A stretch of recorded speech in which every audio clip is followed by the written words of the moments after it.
Hey, everybody, and welcome to another episode of Elixir Mix. This week on our panel, we have Josh Adams. Soon to have goats. Mark Erickson. Hey, friends. I'm Charles Max Wood, tempted to get goats. And we have a special guest this week, and that's Tiago Duarte. Yeah, exactly. Hi, guys. Do you want to introduce yourself real quick for the folks who don't know who you are? Yeah, I mean, I'm a software engineer by heart, so that's what I started. That was my official profession. But then I opened up a company called Collective in Portugal, and we do software development. And at the moment, I'm doing a transition, the sad transition from a software developer more to a CEO and more team manager. And that's my current status. And we betted on Elixir since the beginning, so 2 years ago.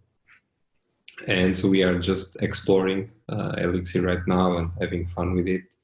And that's basically my status at the moment. Nice. I know a little bit about making that transition from developer to CEO. So yeah, it's a bit of a sad path. I'm still not sure if I want to do that fully, like fully transition to that, or if I just want to code. Because I like coding. It's really fun and learning new things every day. And I feel that I can talk better with a computer than with a person.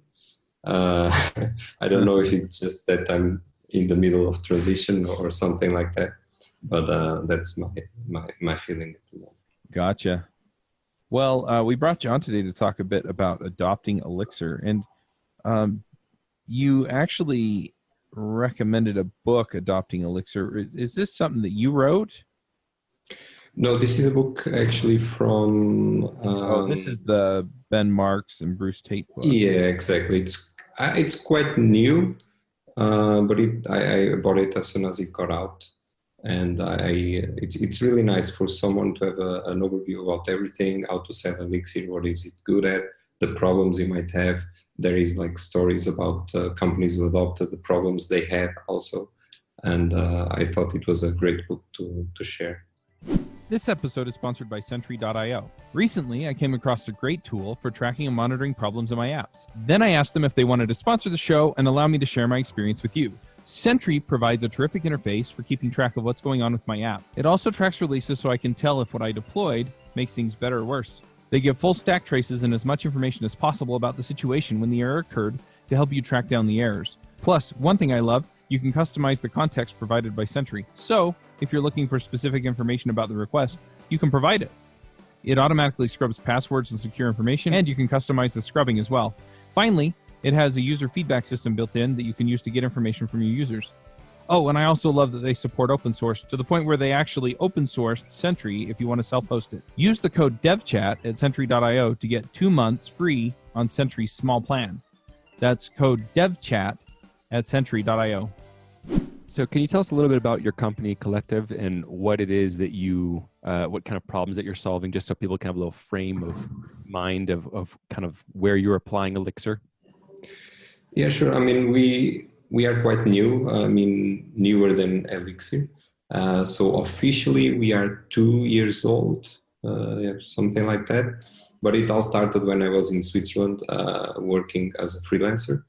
And then I started getting more and more work and so on. So I decided to open up a company in Portugal because that's where I'm from. That's where my connections are.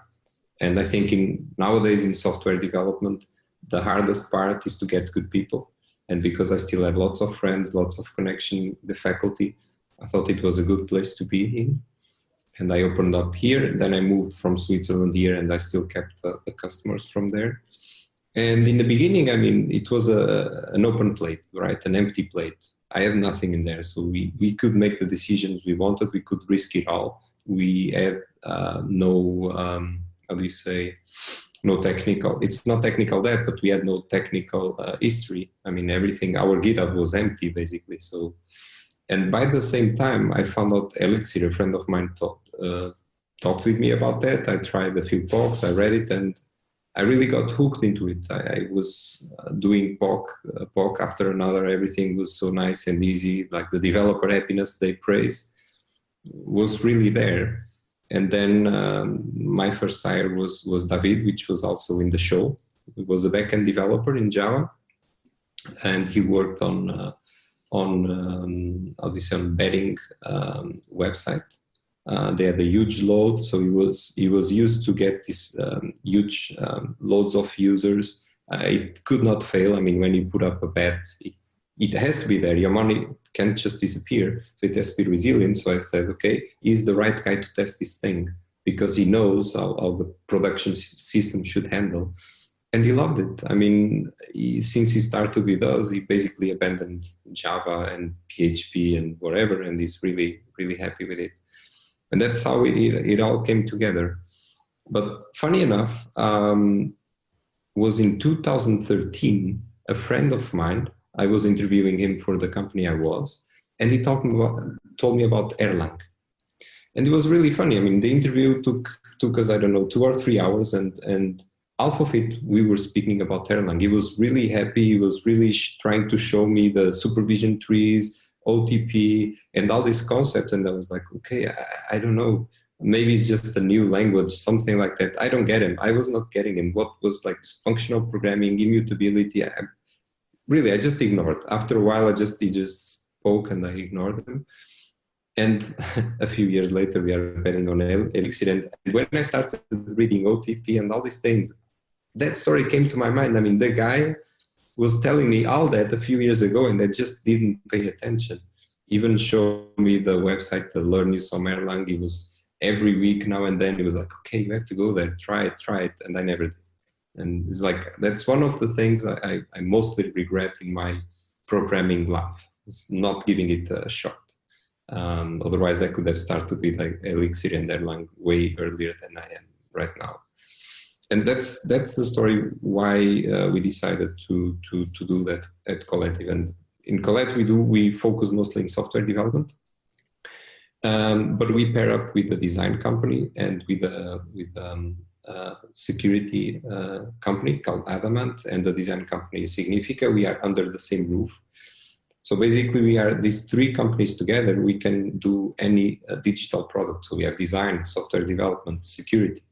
But we also have clients which exclusively require us design or mobile apps or security. And we are quite flexible on that. It's a bit hard to get your head around it, but we work quite well. And we work mostly with startups. So usually a team that has an idea, that has some initial funding, and needs someone to produce the product, to even help them to raise more money and to do initial POCs. And we do all that. Like our biggest client is Oopsie. They are from Hong Kong, and they are a food ordering platform. So basically, you can order food through your smartphone, and then you pick it up. Because in Hong Kong, it's so packed up with people that Uber and other like food, I think it's Food Panda, I don't know the name. It's really hard because the cars, they can't just go, and it's really expensive to have a car. So people just pick up the food. So that's what we do. In the back end there, it's made in Elixir. Everything from scratch, and it has payment system, it has an ordering system, invoicing, and so on. And we were really fast with, I don't know, in the back end we have 1-2 developer stops, and we did all the features that basically Uber has with a tenth of the people probably. And it's amazing. And one time we had downtime in 2 years. So we are really happy with it. And the downtime was really stupid, and that's another story I probably will share later. It was not related with Elixir at all. It was just the systems ran out of memory.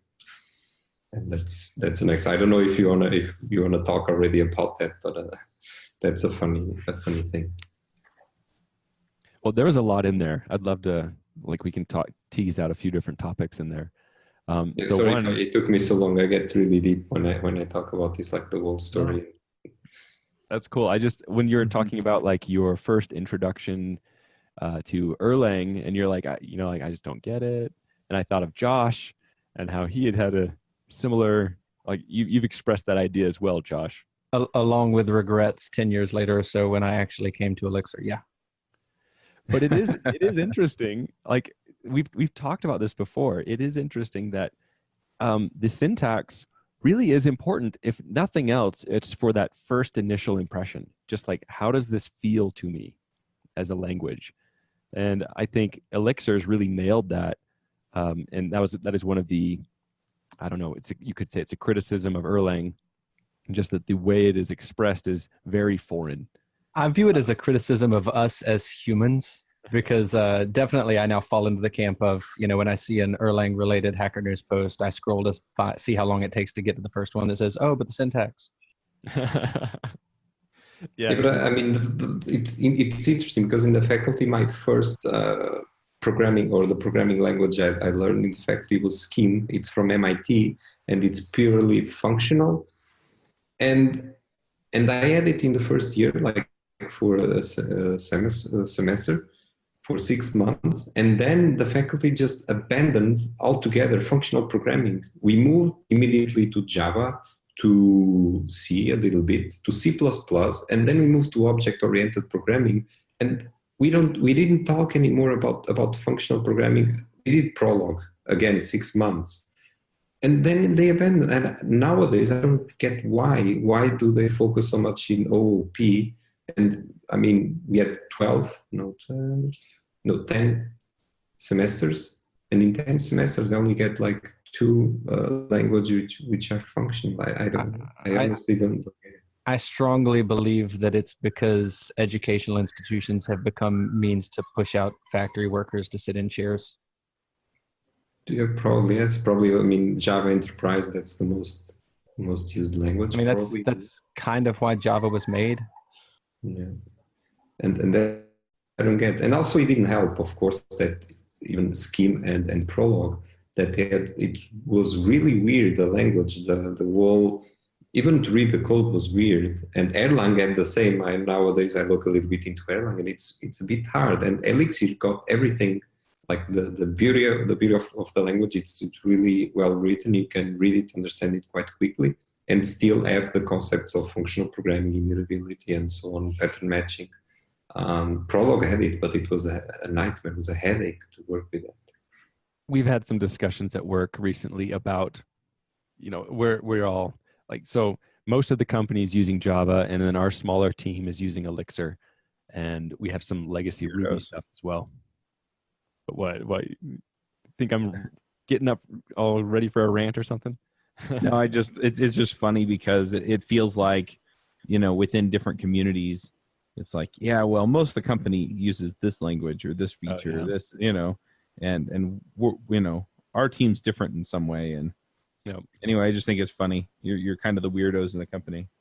Yes, it is funny. But like one of the things that we were just talking about this recently, and how we don't miss a lot of the OOP kind of patterns, and part of that discussion was like, when you first come to Elixir, like coming from Ruby or something else, I really leaned heavily on an integrated debugger, and then one of the other coworkers was saying how when he first came to Elixir, he didn't even miss a debugger because you don't need one.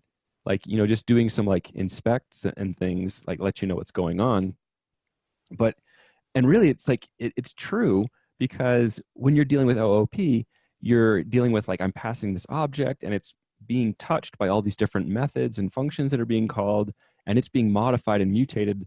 But I don't see any of that as that, like looking at the code, I can't see that directly that's what's happening.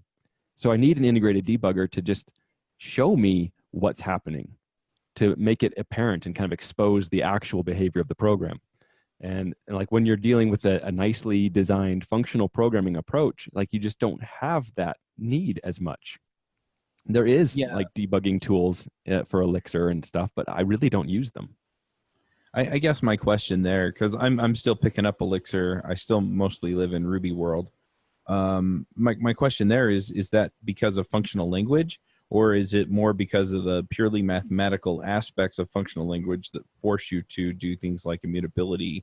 And so it's more a particular aspect of it as opposed to, I mean, I get what you're saying about OOP, where I don't know if I'm passing this by reference or if it's making a local copy of it so that it can modify it without modifying global state or this or that or the other. I get why we have the buggers up there. But yeah, I'm wondering, is that more just a function of some of the features that we talk about when we talk about functional programming, or is it the paradigm itself? In my experience, it is sort of the paradigm itself. So like when I'm using a debugger, it's almost always because there's some state somewhere that I need to check out because it's not what I expected, and it's hard to get to that point. And so like I don't use the REPL in Elixir nearly enough, but the other day I had a bug because I wrote a bug, and I was trying to figure it out, and I was just consistently recompiling the module till I worked it out, and the cycle took me all of 5 minutes to go through 20 or 25 iterations before I finally figured out what I was doing wrong. And I didn't need a debugger. I just needed to, I printed out the terms and then I passed them in, just copied and pasted the function after I made changes. Didn't make a test, didn't bother with it. It was very easy in the REPL. And it's just not, when I'm debugging something, it's not true that it's trivial to check it. Usually it's because some state built up. And that's just my experience. But aside from that, I don't find myself ever reaching for a debugger. And I mean, I don't know if I'm gonna answer correctly or if I got what Charles was saying, but from my experiences, also I did I was doing iOS development in the beginning, and I did the transition from Objective-C to Swift, and Swift is an attempt from Apple to go to functional programming. And with Swift, I stopped having many of the problems I had with Objective-C, with the fact that you basically there is an object, and many other objects can have a reference to that. So you never know who is touching it, who is changing it. And like this one thinks he has an object, let's say with the name ABC, but in the meanwhile, the other one already deleted that name or changed that name, and now this one still thinks he has an object which has a name ABC. And that's the problem with functional programming. This doesn't happen. I mean, the thing goes through a pipe, gets changed, and gets an output. If another function has, it's not even an object. That's the thing. I don't know what to call it. But he has this. Let's call it an object, but it isn't. It's a copy of it. He knows he's the only one touching it. He's the only one changing it. Mm-hmm. I don't want to sound a little bit funky, but it's like when you are single and you have a bank account, you know the money which is in. When you have a wife, both of them are touching the account, so you never know when you go bankrupt, right? Concurrent spending, yes. Yeah, so more or less, I guess, the same. No, that is there's a valid example there. That's fine. Good luck debugging your finances. Yeah, then you never know who spend the money where and so on. Oh, I know who spends the money at my house. Yeah, I think it's the who moved my cheese problem brought to programming. Yeah. It's that darn goat. Yeah, but I mean, in the beginning was not only like betting. That's the thing. It's not always an happy path. I mean, we had also problems because there was when we started in 2016, I think I would say 16. I started coding in Elixir in 2015. There was no one to hire that you could just hire and you would just get into the company and start coding. So what we did was David basically converted to Elixir, and we started onboarding slowly the people, and we started teaching them, giving them. The way we do is we have usually pro bono projects, so projects where we don't make a profit. Sometimes we even make a loss, like environmental projects, stuff like that, like we have right now going on. And we onboard the people, we give them this project, we give them time to learn, and then apply this into a real project. But this has, some spendings. You need to spend money on the salaries of the people, which are basically going through, I don't know, half a year, 3 months of just learning and not actually being productive using the language. And that's the downside of Elixir. I've been in touch with the faculty here in Porto, and they are already teaching Elixir. So I was really, really happy that they introduced. Okay, it's just again 6 months in a course that takes 30. That you have one single class which teaches you Elixir, or at least the students already know what Elixir is. If they then are curious, they will go to it and learn more outside of the faculty. But that's a big downside for Elixir. I would say that, yeah, sorry. Well, one of the things, it sounds like you've had a number of different times where you've been bringing people in and kind of introducing them to Elixir. And what has that been like for people transitioning on your team, like transitioning from an object-oriented perspective to a functional programming? How has that gone for them? I mean, I have onboarded, so right now we have, I would say 4 backend developers full-time on Elixir, and they came from different backgrounds. So David came from Java. We had people who just came out fresh off the faculty, so they basically had no professional experience, and also other mid-level people who were working, mostly with Java. That's the common thing around. I mean, transitioning to Elixir is kind of easy. Getting the language is easy. What I feel is difficult is to get the functional programming.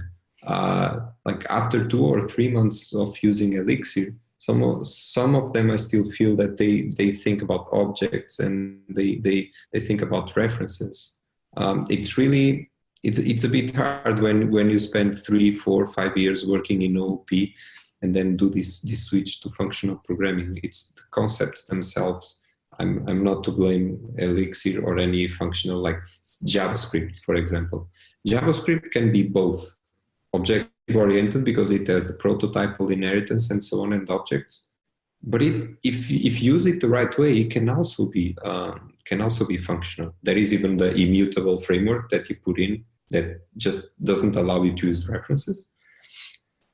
So it's I would say that transitioning from OOP to functional programming is harder than transitioning from Java or any other language to Elixir.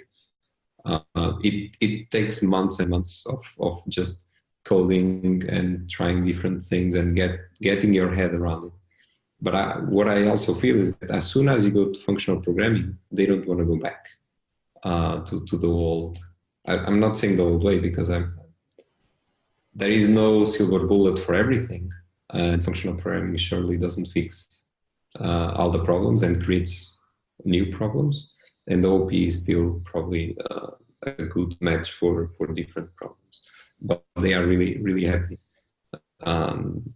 with the functional programming. We are even trying to transition now, even Android. We also do Android development. And we moved from Java to, what is the new? I just kept forgetting. There is Google is also transitioning to something similar to Swift. I don't know the name right now. I've got like a blank in my brain. And we are also doing the transition from, Kotlin, exactly, sorry. So you can see the move, like many companies are moving from Objective-C to Swift, from Java to Kotlin, from Ruby on Rails to Elixir. And I feel this is a trend. I'm not sure if this is gonna then backfire and people will get back again to OOP later, because it's like any trend. Everyone tries to go in there, but it doesn't fit every case. So the future for me is still unclear. So when you start making the transition, because we've talked a lot about, when you make this change, you're never going to go back. Or when you make this change, you find that these things are a whole lot nicer, even if there are other problems. But how do you start transitioning in the first place? I mean, I guess in smaller companies where it's just like, you know what, our next project's going to be Elixir Phoenix or Elixir and Nerves or, whatever we're doing. That's one thing. But in bigger companies, where there's all this momentum behind something like Java or Ruby or something like that, how do you start moving in the direction of, hey, Elixir solves a lot of these problems better than our current solution does, so we're going to start adopting it? You still have all that legacy code to maintain. So how do you make that transition start to happen there? It's a good question. We started freshly, so for us was easy. It was easy. I mean, we could have picked Java, we could have picked Ruby on Rails, whatever, and we picked Elixir. Every project we have been doing for the past 2 years, we are doing it from scratch. So again, it's also easy. So from my personal experience, I can't answer that, but I can guide you to the Adopting Elixir book. And there they state exactly that problem. So if you are a big company and you have a legacy code, what can you do? And what they suggest is that you start with a small problem, a small, well-defined problem, and you try to fix that problem with Elixir. You try to communicate with your current systems, because in the end we'll have to communicate. And then you see how it goes. I mean, maybe the team will like it, maybe they don't. But from their experience, people usually like it, and they keep moving on to doing more and more things into Elixir.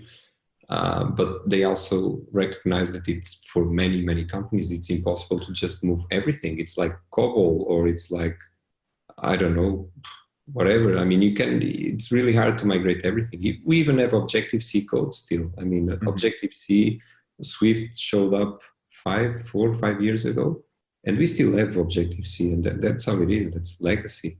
And I believe that in 10 years, we will still have Objective-C. We will still have Java or whatever. I don't believe that you can just switch. It's not like electricity that you just press the switch and you change. It's a step-by-step process. That closely mirrors how we introduced Elixir the first time. So we had a real-time WebSockety thing we needed to do, and the rest of the app was written in Rails. And it was not, in my experience, it was not a particularly great idea to do what we were going to do in Ruby, because we needed lots of concurrency. And so, yeah, we just had a single service that was Elixir, and it literally never went down for its lifetime. And that was a really good first experience. And that's the thing. I mean, all the projects we have done so far, even the Hong Kong one, I believe it could have been done in Java, even PHP or Ruby on Rails. I'm not the purist guy who just says this is the perfect, that's the right way of doing it. We do it, we believe it's the best one, and we are betting on it, but we also believe it could have been done in any other approach. So it sounds like a strategy that Josh was describing and we're talking about here is, maybe small exploratory projects, like especially when you're saying, well, we have this problem and our current tooling does not have a ready, easy fix for this. And then it's like, well, maybe that's a good time to say, well, just for this small piece, let's experiment and see if we can use some Elixir here. And I don't know, does that, and because that's kind of how I've seen new language experimentation happen as well. Just like small pieces, basically like with the microservice idea, if a microservice is small enough and it needs to be completely rewritten, it can be rewritten in a small amount of time because it doesn't have a large surface area. So like you could start with a small project and say, okay, let's just try this out. If it doesn't work, it's not that expensive to throw it away, as opposed to we're going to write we have like a monolith that has been developed over 5 years of time. Let's rewrite it all, right? That might not be a very smooth transition. Yeah, I mean, definitely not, especially because the people will dry out. I mean, if you pick something big, people will just be tired, and you will never go through with it 100%, and you'll just abandon that. We tried that. I tried that. One of my current clients, we used Polymer, and we are now moving to Vue.js. And we had the idea of moving everything from Polymer.js to Vue.js, and in the middle of it, we just stopped. Okay, it's enough, because you don't get anything out there. Just migrating stuff. It's not fun. You're not producing anything new. So we started with concise or small problems, and we started moving them from Polymer to Vue. And as soon as we get the opportunity to add a new feature to something small, we first migrate and then add feature to it. And that's how we've been doing, and it's working quite well. This episode is brought to you by TripleByte. Applying to programming jobs sucks. You have to put the right keywords in your resume, you spend hours and hours on the phone screens and take-home projects, and that's assuming the company even responds to your application. Well, if you're a software engineer, TripleByte can help. They work with over 400 top tech companies, from big names like Dropbox and Adobe to exciting startups. You do one brief online interview with them, and if you do well, you go straight to final interviews with the company on their platform. It's like the Common App for software developers. TripleByte does not look at your resume or where you went to school. All they care about is if you can code. I've helped dozens of software developers with various credentials get jobs, and this looks like a terrific way for you to get in and get interviewed and get a job without a lot of the hassle and overhead. You can go check them out at triplebyte.com/elixir. That's triplebyte.com byte as in 8 bits. As a special offer for listeners of this show, if you take a job through TripleByte, they'll offer you a $1,000 signing bonus. So as you made the transition to Elixir, did you have clients that also made the change, or did you just turn over clients? No, I mean, when we started with Collective, the clients we had, I was a freelancer, and most of the clients I had was on the front end side. Oh, okay. And the new clients we already got the. So from the get-go, I decided, okay, either we do it in Elixir or we don't do it. Because the problem is, if you start accepting problems in other languages, you will do them, and then you will just keep accepting work. And what we want to do here, we don't want to grow like insanely huge, or we want to be small, concise, and really good at what we do. That's why we even decided not to do design or web development. We rely on Significa, which they also have the same mindset. Small. They have really good people working with them, so we partner up. We are under the same roof, and that's where we want to go. Because yes, we could do like David when I hired him, he could do Java, he could do PHP, and if we started accepting that, you will never focus on something, and we want to focus and be great. Of course, I mean, in 10 or 20 years, probably there is a new language, and maybe we do the switch again, like Ruby. Though for the past 10, 15 years. Was like the go-to language or the go-to framework to build to the web development. And nowadays Elixir showed up, and I think it's eating up a little bit of the community, and I see lots of Ruby on Rails developers switching to Elixir. And it's just a prediction, but I believe that Elixir is basically gonna, for all the new projects, it's gonna replace Ruby on Rails. For the old ones, of course, there's maintenance to do, new features to be done. But slowly we are going to move from there. The same way people move from PHP to Ruby on Rails. I think that was kind of. So one of the interesting discussions that you kind of mentioned is this idea of you're starting a new company. You have this kind of blank field, this empty plate you were just saying. And so what are the kinds of things when you're choosing a new language, either we're choosing a new language as something to build a project in, it's not just like a weekend, like, oh, let me play around with Go or Rust or something. It's like, this is something I'm kind of committing to because it becomes part of that legacy code. What are some of the thoughts and the way you approach how you choose a new language and how you chose Elixir? I mean, firstly, we had to do with POCs. I mean, we started with small POCs. I also asked opinions from different people with experience. And there is, I mean, I was not 100% sure that the Elixir we would be able to build everything we wanted or we needed or the clients needed with Elixir. That's a fact. That just I have to admit it, but I had to do the bet of going for it. I mean, we tried when we have like a new customer or a prospect, or at least a prospective customer, and he has some different idea that we never tried. First, we do a POC just with that part to see if it is possible to be done with Elixir, and then we do it. So far, we had no problems at all.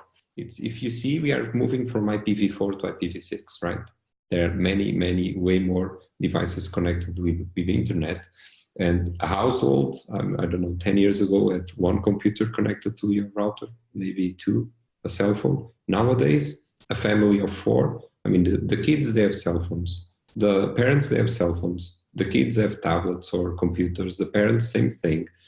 The fridges start to be connected to the internet. I don't know why, but they are. Everything is connected.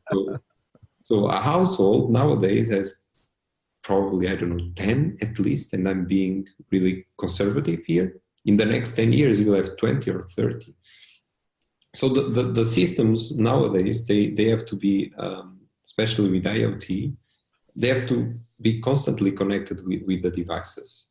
And it's before we are moving from a REST APIs, which are just, okay, I ask you the page, you give me the page, and in 5 minutes, I ask you again another page and you give me another page. Nowadays, you are moving to more devices connected like 99% of the day to the servers. So the servers have to handle lots of simultaneous connections. And the previous systems, they were built for the old way. So the old REST way: request, response. And also something I saw in Elixir is a system which is built to be fully connected most part of the day with millions of connections at the same time.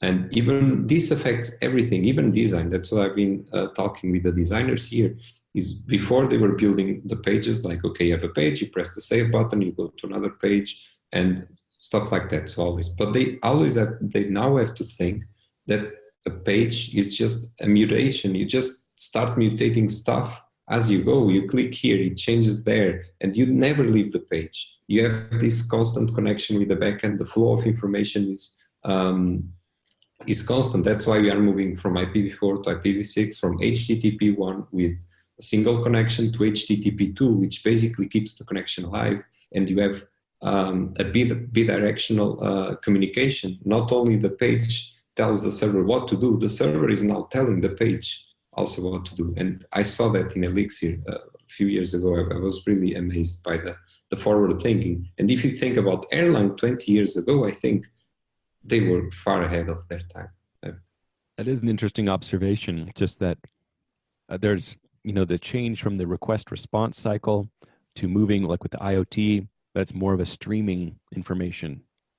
And that is an interesting perspective, just like a lot of the existing web frameworks and everything are really all focused around like the REST request response.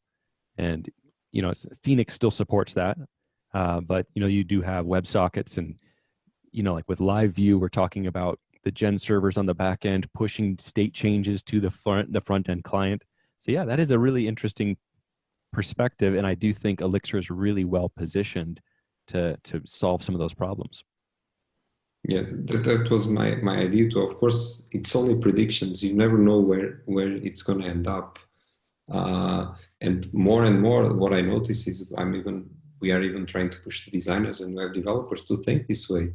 Just the old request response way of doing things is changing. We can do better. And we are using more and more sockets, and we are moving away from the controllers into sockets. When we talk about Phoenix, we use a lot Phoenix, not only Elixir.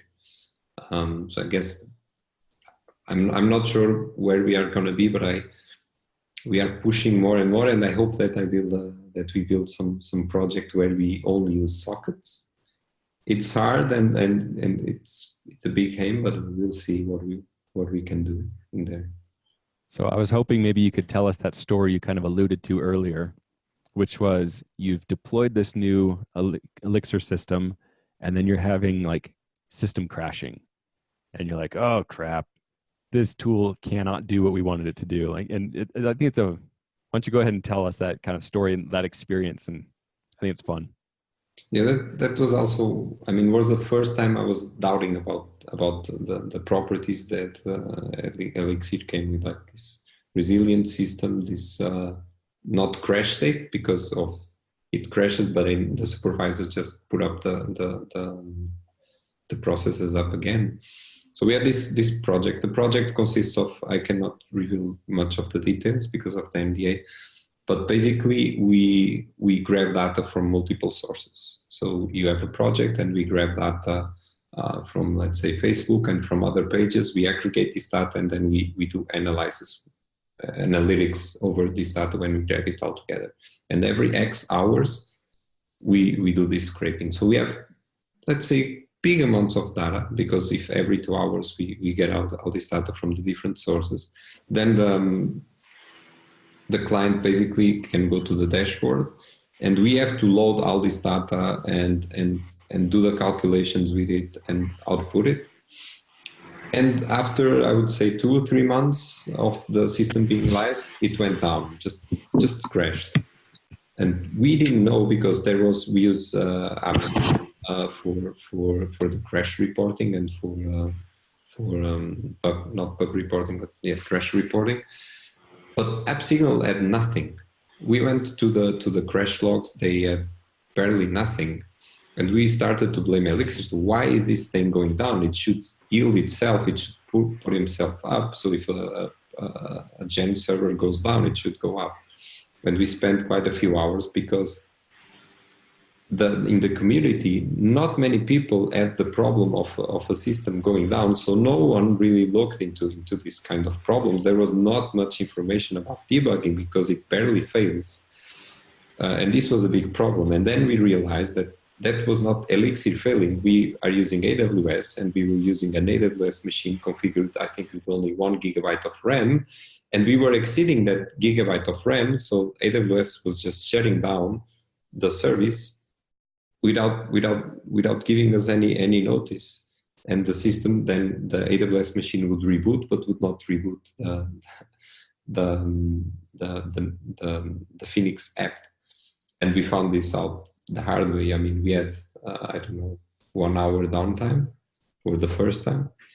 And then we actually created an article about to help people how to debug, how to analyze crash logs, how to analyze memory usage, and so on. And to alert people that sometimes, especially using AWS, the machine can just go down without giving you any warning. So we were blaming Elixir or Erlang for something that it was not its fault. So far, we haven't found a problem that we could blame Elixir. We can blame the infrastructure, we can blame the developers mostly, but we haven't found a place where we could, okay, this is a language problem. Yeah, that is fun. Just I've been that person who's made the mistake, and I just wrote something wrong. And when you start dealing with the clustered environment, it ended up not recovering well, and that was my fault. That was my design problem. But yeah, so I think it's great to go ahead, Josh. I was going to say, so I have an interesting question for both of you then. So, okay, doing the sort of 5 whys, getting to the root cause of the actual problem. What would you say the root cause was? Was it you don't have enough observability or monitoring? Was it that code review doesn't have sort of thoughtfulness around memory usage? That seems like an unlikely place to fix it, honestly. Like probably when people are reviewing code, that's not a thing they're going to do successfully 100% of the time. So what would be the proper fix that sort of systematically would avoid this problem for you, for each of your problems? I mean, first, I don't know why, but I was expecting AWS to send me a warning before actually shutting down a machine, but they didn't. Now we have alerts, but I was expecting it to have an alert. But there was a problem with the way we were programming. We were abusing too much of Ecto. The problem was we were using Ecto preloads. And stupidly, we just said, okay, let's put a preload here. We need this data. A week later, okay, we need data from another table here. Let's just put another Ecto preload. And just kept adding and adding and adding until it just broke, because we were loading. Every time you would go into a dashboard, we would load, 100 megabytes of data, maybe more, and that's insane. That should not happen. So it's also our fault. But a fix for that might be to have a policy of having, like, say, use Prometheus and Alert Manager and get an alert when memory goes over 80% usage. Just as an example, I'm trying to figure out, okay, this is a problem, and I've run into a similar problem, and how can I distill it down into like a policy that avoids that problem in perpetuity? I mean, what I would do is, if it would be great if in the unit tests and the integration tests that we have, that it also analyzed the memory usage fit. And if there was, a spike or a difference between the last test, it would not allow your code to pass. The same way as you have performance testing, and we have functions where we say, okay, this function has to run under, X seconds. And if that thing doesn't, so when you do another pull request and the function just spends the double of the time it spent before, the pull request cannot be merged.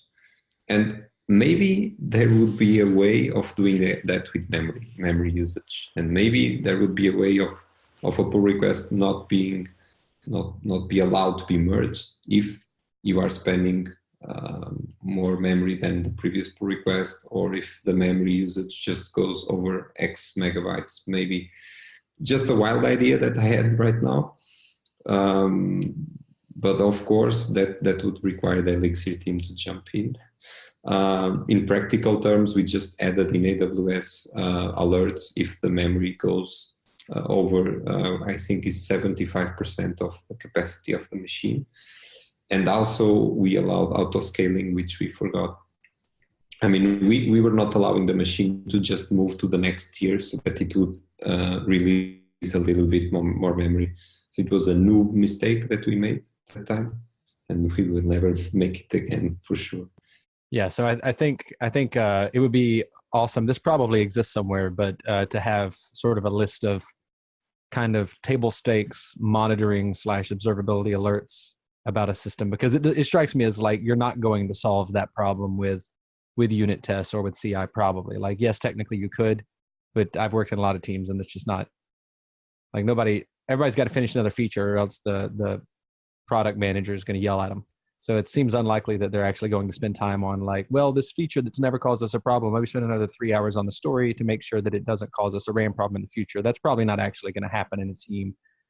So it would be awesome if anyone knows of like just a list of alerts that anybody running a production system ought to do. Definitely RAM gets above 75-80% is one I'm aware of. But I haven't seen a succinct list of these things, and I would love to see it, and I'm sure it exists somewhere, at least a decent first pass. Yeah, I think I've seen a list like this, like a checklist of before deployment checks, but I also can't recall it. Yeah. And some of those things, like you were describing with these ecto preloads, some of those things you may not even see unless you're working with production data or production-like data that is, sufficiently large and complex relationships that it's taking that much memory.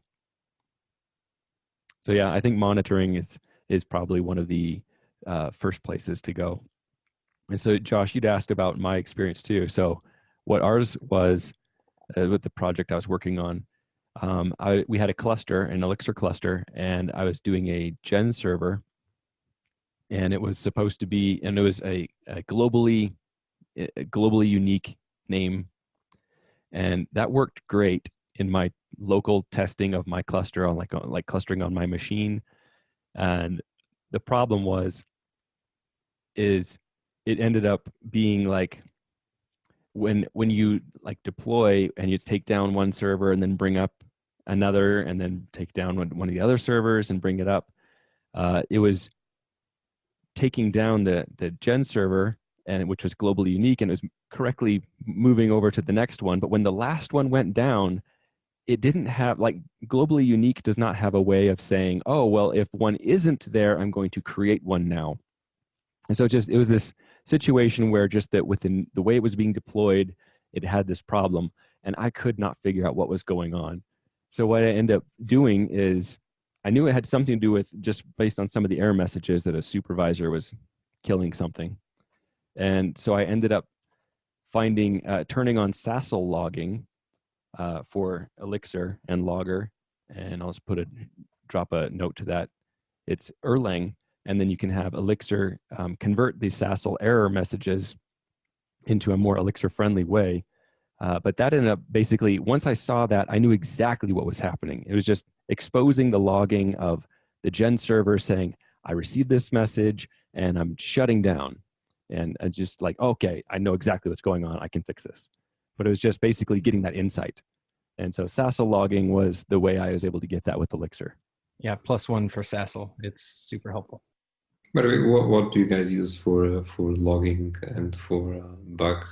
I mean, not bug hunting, but like for bug reporting and so on. I mean, we have been using AppSignal so far, but have you guys tried like Prometheus, something like that? Yeah, I used Sentry for a lot of stuff, and I'm sort of doing Prometheus Alert Manager stuff now. Although that's not, that's more for the health of the system, not logging or really error reporting. But Sentry did okay.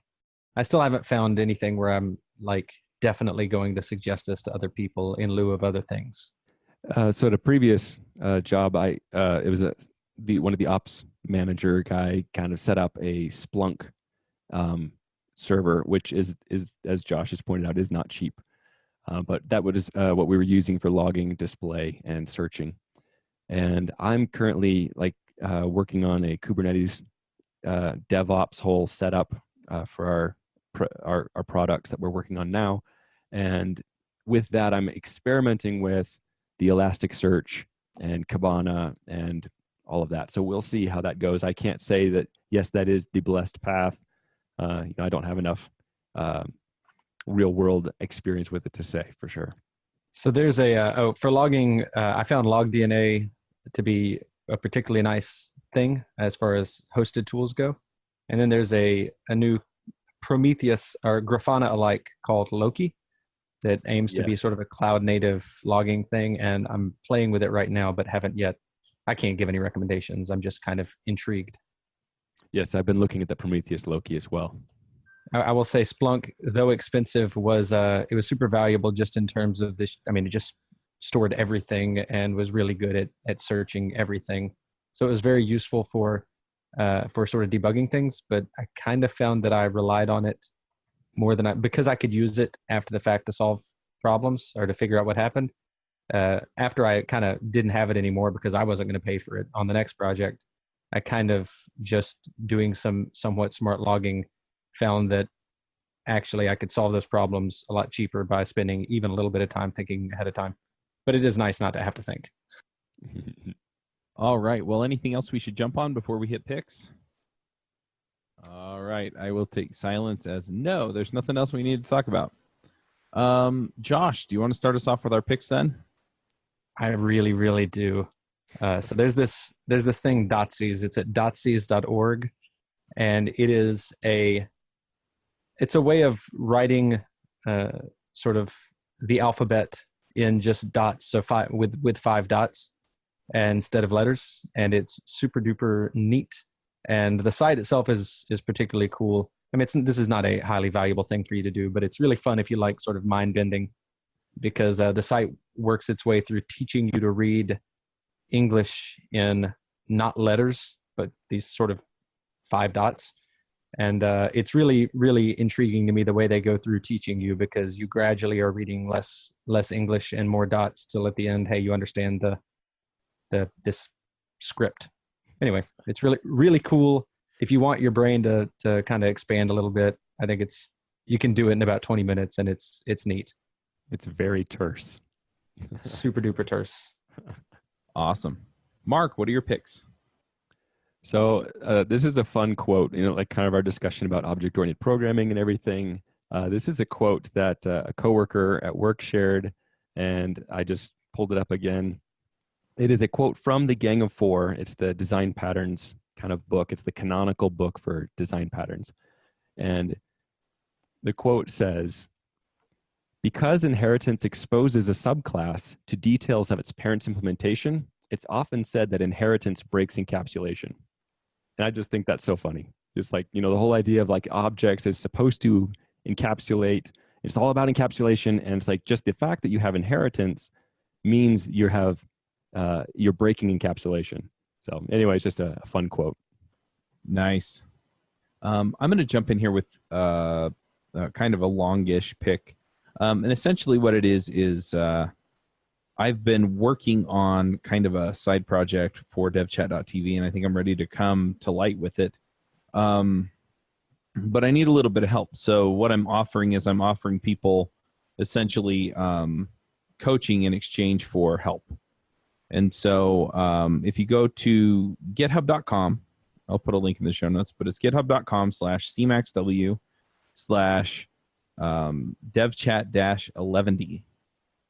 And what that is I am working on transitioning devchat.tv off of WordPress. WordPress has just gotten to the point where it's just really, really difficult to maintain.